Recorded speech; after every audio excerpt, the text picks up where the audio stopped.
Hello guys, మీ అందరికీ Telugu fandom ఛానల్కి స్వాగతం, సుస్వాగతం. అబ్బబ్బా, అసలేందో కానీ ఈ మధ్య మార్వెల్ గురించి చెప్పుకునే టాపిక్కే లేదు. చిన్న అప్డేట్ వస్తే చాలు మనం చాలా థియరీలు, బ్రేక్ డౌన్లు చేసుకుంటున్నాం. ఆ క్రేజ్ అలాంటిదిలేండి. అందుకే ఈరోజు కూడా మీ ముందుకు మరొక ఇంట్రెస్టింగ్ వీడియోతో వచ్చేసాను. అవెంజర్స్ సీక్రెట్ వార్స్ తర్వాత మార్వెల్ పరిస్థితి ఏంటి, అసలు నెక్స్ట్ సాగా దేనికి సంబంధించింది, నెక్స్ట్ సాగాకు మెయిన్ విలన్ ఎవరు, ఇదంతా మనము ఈరోజు ఈ వీడియోలో మాట్లాడుకుందాం. అయితే మీరు గమనిస్తే మార్వెల్ వాళ్ళ ఒరిజినల్ ప్లాన్ ప్రకారం అసలుకి అవెంజర్స్ ఎరా ఎండ్ గేమ్తోనే అయిపోయింది. నేను చెప్పేది ఓజీ అవెంజర్స్ గురించి. ఎండ్ గేమ్తో అవెంజర్స్కు మంచి ఎండింగ్ ఇచ్చిన నెక్స్ట్ మల్టీవర్స్ సాగా మీద ఫోకస్ చేసి కొత్త క్యారెక్టర్స్ను తీసుకొచ్చి మల్టీవర్స్ లాంటి ఒక మంచి కాన్సెప్ట్తో వచ్చారు. ఈ మల్టీవర్స్ సాగాకు ఇనిషియల్గా ప్లాన్స్ ఎలా ఉండవో మీకు తెలిసే ఉంటుంది. అవెంజర్స్కు మంచి ఫేర్వెల్ ఇచ్చేసి ఆ క్యారెక్టర్స్ నుండి మూవ్ ఆన్ అయిపోయారు. కానీ ఆ ప్లాన్స్ ఏవి కూడా వర్కౌట్ అవ్వకపోవడం, అనుకున్నట్టు ఎక్స్క్యూట్ చేయకపోవడంతో చివరికి ఇప్పుడు ఏ దిక్కు లేకపోవడంతో మళ్ళీ ఆ క్యారెక్టర్స్ను వెనక్కి తీసుకురావాల్సి వచ్చింది. ఏదో వీళ్ళకు కూడా జొనాథన్ మేయర్స్ కేసు లాంటి విషయాలు కలిసి వచ్చాయి కాబట్టి ఆ డిజైనే డూమ్గా తీసుకురావడం, దీంతో మొత్తం స్టోరీని మార్చి మిగిలిన క్యారెక్టర్స్ని కూడా తీసుకురావడానికి ఈజీ అయ్యింది. కానీ ఇది అన్నిసార్లు జరగదు కదా. అంటే ఇప్పుడు సినిమాలు సక్సెస్ కావట్లేదని చెప్పి ఈ క్యారెక్టర్స్ను ఇంకా చివరిసారిగానే ఈ సాగలో వెనక్కి తీసుకొచ్చారు.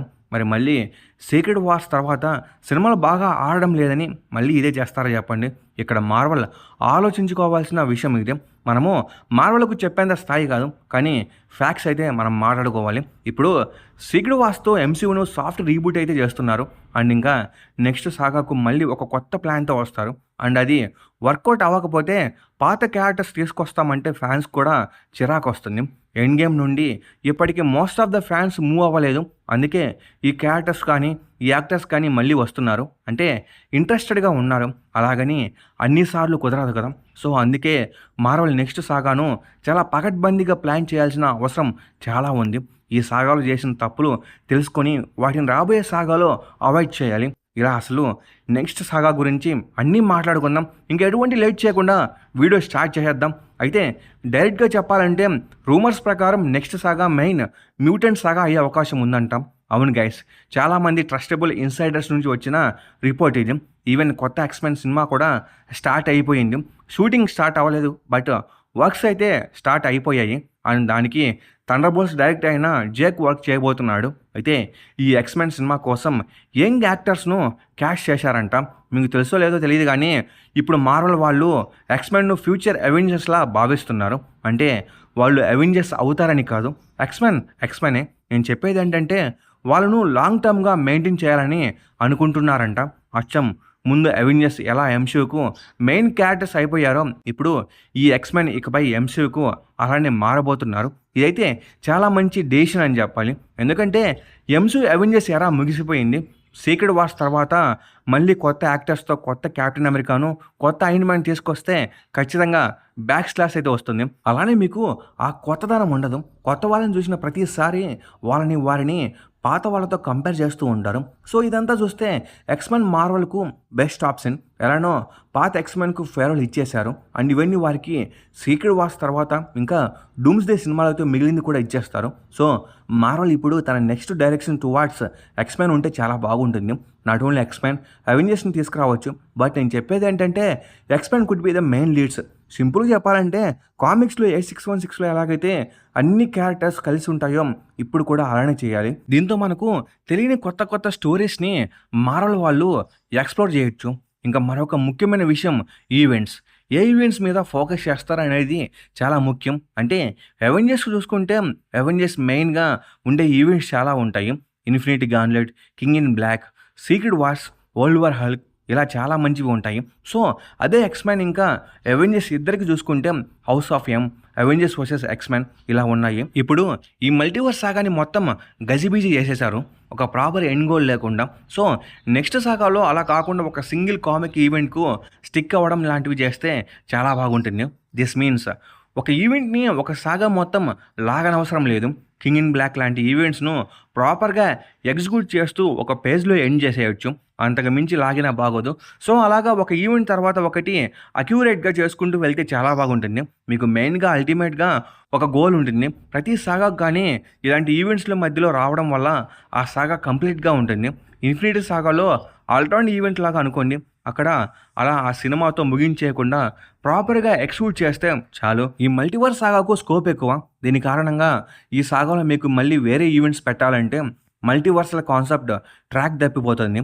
ఇప్పుడు మీకు ఒక క్లారిటీ వచ్చే ఉంటుంది. అయితే మనము ఇప్పుడు నెక్స్ట్ మాట్లాడుకోవాల్సిన నెక్స్ట్ సాగా కోసం మార్వెల్ ప్లాన్ చేసే మెయిన్ విలన్ ఎవరు అనేది.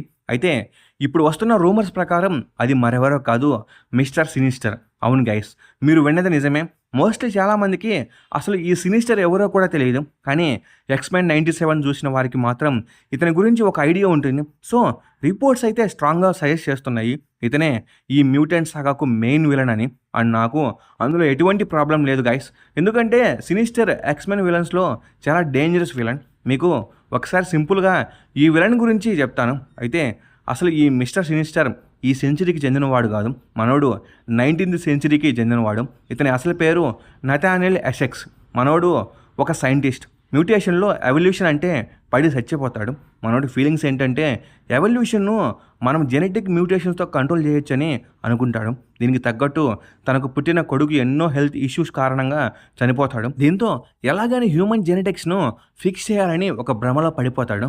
ఇంకా అప్పటి నుండి బ్రతికున్న వాళ్ళ మీద, చచ్చిన వాళ్ళ మీద వింత వింత విచిత్ర ఎక్స్పెరిమెంట్లు అయితే చేస్తూ ఉంటాడు. దీంతో అప్పట్లో ఉండి సైంటిఫిక్ కమ్యూనిటీ అంతా తనను ఎక్సెల్ చేసేశారు. తన వైఫ్ రోజు రోజుకి నథానియల్ను చూసి చాలా బాధలకు గురయ్యేది. మెల్లగా అతను ఒక మాన్స్టర్ అయితే చేంజ్ అయిపోతాడు. ఇంకా తన 2 చైల్డ్ కూడా చనిపోతుంది. దీంతో ఇంకా దారుణంగా మారిపోతాడు. అయితే ఒకరోజు తన వైఫ్ రెబెకా మరో చైల్డ్ బర్త్ జరుగుతున్నప్పుడు చనిపోతుంది. తను చనిపోతూ నథానియల్తో ఒక మాట అనింది. అదే సినిస్టర్. తన వైఫ్ తనను అలా అనడం తన జీవితాంతం బాధకు గురయ్యేలా చేసింది. అయితే ఈ నథానియల్ సినిస్టర్గా ఎలా మారాడో తెలుసా? ఒకరోజు అపోకలిప్స్ తనను గుర్తిస్తాడు. జెనెటిక్స్ ఇంకా ఎవల్యూషన్ మీద తనకున్న అబ్సెషన్ను చూసి వీడు మనకు బాగా ఉపయోగపడతాడని నథానియల్ను ఒక సూపర్ బీయింగ్గా ట్రాన్స్ఫార్మ్ చేస్తాడు. ఆ ట్రాన్స్ఫర్మేషన్తో అతను మిస్టర్ సినిస్టర్గా చేంజ్ అయిపోతాడు. ఆల్మోస్ట్ ఇమ్మోర్టల్గా మారిపోతాడు. తన ఇంటెలిజెన్స్ పెరిగిపోతుంది. జెనెటిక్ మ్యానిపులేషన్ పవర్ వస్తాయి. మనోడు మామూలుగానే జెనెటిక్ మ్యూటేషన్లో తోపు. ఇంకా మళ్ళీ ఇప్పుడు కొత్తగా పవర్స్ కూడా వచ్చాయి. దానికి సంబంధించి అపోకలిప్స్ ఏమో సినిస్టర్ను తన కోసం వాడుకుందాం అనుకుంటాడు. కానీ మనోడు సినిస్టర్గా మారిన వెంటనే ముందు ద్రోహం చేసేది వాడికి. అపోకలిప్స్ను ఒక వైరస్తో అటాక్ చేస్తాడు. అసలు అపోకలిప్స్తో పార్ట్నర్ అయింది వాడికి సేవ చేయడం కోసం కాదు, తనకు లాభం ఉంటుందని వారితో అయితే చేతులు కలుపుతాడు. అయితే సినిస్టర్ ఎందుకింత డేంజరస్ అండ్ X-Men అతన్ని చూసి ఎందుకు అంతలా భయపడతారో తెలుసా? మిగిలిన విలన్స్ అందరూ వెంటనే అటాక్ చేస్తారు, కానీ సినిస్టర్ మాత్రం ప్లాన్ చేస్తాడు. అర్థమయ్యేలా చెప్పాలనే ఒక అటాక్ చేసే ముందు కావాలనుకుంటే 50 ఏళ్ళైనా కానీ ప్లాన్ చేస్తూనే ఉంటాడు. అసలు చెప్పాలంటే చాలామంది మ్యూటెంట్స్ వాళ్ళకు తెలియకుండానే ఈ సినిస్టర్ ఎక్స్పెరిమెంట్స్లో భాగమయ్యారు. తను ఎప్పటి నుండి బ్రతికున్నాడు కదా. అసలు చెప్పాలంటే ఈ X-Men లైఫ్లో కొన్ని ఈవెంట్స్ జరిగేలా చేసింది ఈ సినిస్టరే. స్కాట్ సమ్మర్స్ను చిన్నప్పటి నుండి అబ్జర్వ్ చేస్తూనే ఉన్నాడు. మీకు ఒక్క ముక్కలో చెప్పాలంటే మనం చూసిన చాలా X-Men ఈవెంట్స్ను ప్లాన్ చేసింది సినిస్టరే. అది మనకు తెలియదు. మనము అవి ర్యాండంగా జరిగాయని అనుకుంటాం, కానీ వాటిని ఈ సినిస్టర్ ఇంజనీర్ చేస్తాడు. అందుకే X-Men అందరూ అతనికి అంతలా భయపడతారు. ఇతను ఒక పవర్ కోసమే, రాజ్యం కోసమే పనిచేసే విలన్ కాదు, థానస్ లాగా ఒక పర్ఫెక్ట్ గోల్ ఉన్న విలన్. అందుకే ఇతను ఈ మ్యూటెంట్ సాగాకు బెస్ట్ బిగ్ బ్యాడ్. తనకు లైఫ్ వెంటనే ఒక ఎక్స్పెరిమెంట్. హీరోలు అతనికి టెస్ట్ సబ్జెక్ట్స్, విలన్స్ ఏమో తన పనులకు టూల్స్. అలాంటి విలన్ ఈ సినిస్టర్. ఇతని గురించి చెప్పుకోవాలంటే ఇంకా డీటెయిల్గా ఒక సపరేట్ వీడియో కావాలి. మీకు ఇంట్రెస్ట్ ఉంటే చెప్పండి, నేను ఒక వీడియో చేయడానికి అయితే ట్రై చేస్తాను. సో ఇది గైస్, ఈ నెక్స్ట్ సాగా గురించి ఒక బేసిక్ ఇన్ఫర్మేషన్. ఇంతకు మించి మనకు పెద్దగా ఏమీ రిపోర్ట్స్ రాలేదు. రూమర్స్ అయితే బోల్డ్ అని ఉన్నాయి, కానీ మనకు ముఖ్యమైనవి ఇవే కదా. చూద్దాం అసలు మార్వెల్ ప్లాన్ చేస్తుందో. నేను చెప్పాను కదా ఇప్పుడు యంగ్ X-Men చూస్తామని. వాళ్ళను మనం ఖచ్చితంగా సీక్రెట్ వార్స్లో చూస్తాం. అలానే వాళ్ళని మనకు నెక్స్ట్ సాగాకు సెటప్ చేస్తారు. సో చూడాలి మరి ఏం జరుగుతుందని. ఇంక ఇది గైస్ వీడియో. ఈ వీడియో మీద మీ థాట్స్ కామెంట్స్లో కామెంట్ చేయండి. అలాగే ఈ వీడియో మీకు బాగా నచ్చినట్లయితే లైక్ చేయండి, షేర్ చేయండి, సబ్స్క్రైబ్ చేసుకోండి. Okay, bye guys.